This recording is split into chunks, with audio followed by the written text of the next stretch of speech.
Here's how to fix if Bluetooth is not working on your iPhone. Now, if you're trying to connect your iPhone through Bluetooth to speakers, headphone, whatever you might want to connect to, maybe a car, I'm going to walk you through the entire process to get that fixed. But first, hit the subscribe button down below. Really helps me out. Thanks, guys. Now, the very first thing we'll do is head into your settings here on your phone, and we're going to tap on General, and then at the very top where it says Software Update. Just update to the latest iOS operating system. You can see it is currently iOS 18.2. Sometimes having an older iOS operating system will cause issues, so just update to the latest version.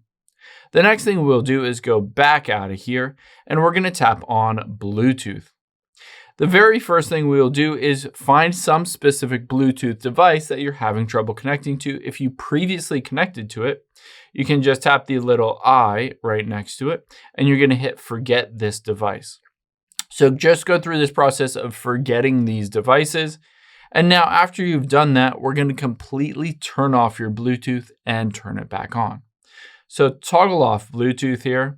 Wait for a few seconds, and then toggle it back on. You can see it will research for new Bluetooth devices. And if you basically removed a Bluetooth device, this is where you'll go to reinstall it or reset up that Bluetooth device. The next thing that we'll do is we will go back out of here and tap on Wi-Fi and make sure Wi-Fi is turned on. Some devices will connect in both Bluetooth as well as Wi-Fi, and the Wi-Fi will help boost your Bluetooth. So make sure this is turned on. And if there is a Wi-Fi network nearby, make sure you connect to it.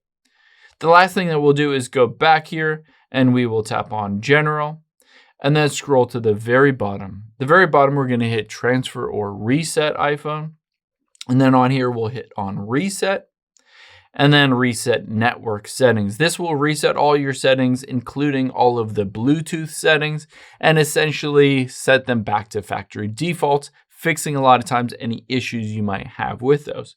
So go through all of these steps and your Bluetooth should be working. Now keep in mind, Bluetooth is a connection between your iPhone as well as some other device. So you might need to troubleshoot the other device, like the headphones. You might need to factory reset them, or speakers or car or something like that. You also might need to troubleshoot that side of things because it could be perfectly fine on your iPhone, but the other device that you're trying to connect to might have an issue as well. I hope this helps. If it did, hit the like button down below and leave a comment if you still have any questions. Thanks, guys.